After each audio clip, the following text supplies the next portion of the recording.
Chaque année, courant décembre, la neige couvre d'un épais manteau blanc les étendues sauvages de la Gaspésie. Nous sommes à l'est du Québec, sur un territoire grand comme la Belgique, mais avec 100 fois moins d'habitants.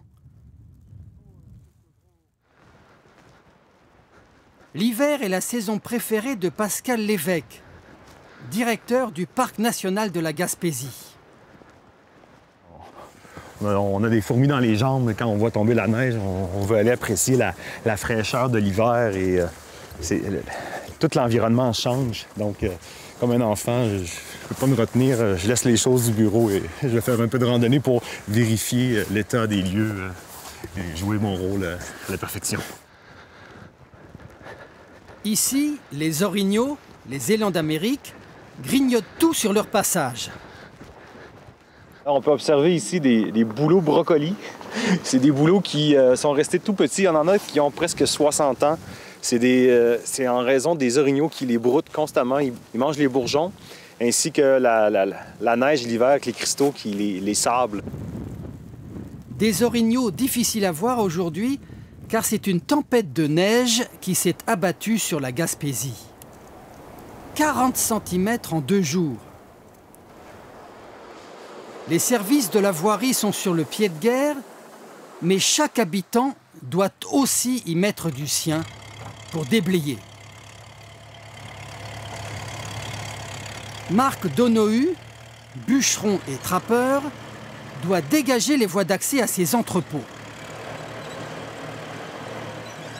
J'ai 3 km à ouvrir. Dans un temps de neige, une neige comme ça, là. Autant que ça va prendre 2 jours à le faire avec comme ça. La neige a un avantage. Au chômage technique, il se retrouve de fait en vacances. L'hiver passé, j'ai juste pris une semaine à fin mars, puis j'ai recommencé. Tandis que cette année, je pense que j'aurai une couple de mois de vacances. Marc s'inquiète de l'état des 40 hectares de forêt qu'il a hérité de son père. Je sais pas si vous avez vu les arbres, là. Mais regardez, tous les sapins épinotes, c'est chargé de neige pesante. Puis des gros vents là-dedans, là, un gros pourcentage d'arbres qui va casser. Ces forêts à perte de vue, ils sont quelques dizaines seulement à les entretenir. Parmi eux, Gérard Mattard. Avec son bonnet et sa tronçonneuse, il a tout du Canadien.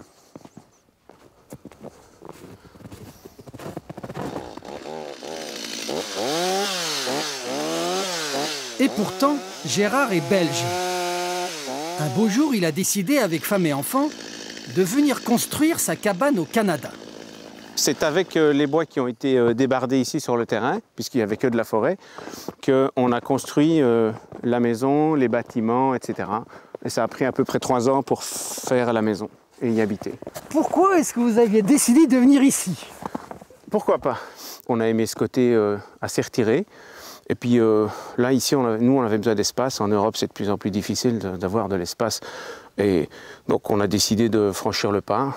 Puis on s'est dit, bon, on y va, puis après, on verra.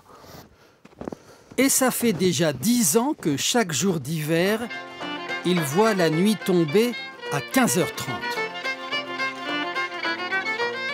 À partir de décembre, les Gaspésiens hibernent. Ils se mettent au chaud pour préparer les fêtes en musique. On avait invité d'aller réveillonner pour fêter l'arrivée de la nouvelle année, moi qui suis tout. Depuis toujours, la chanson populaire s'inspire du Nouvel An.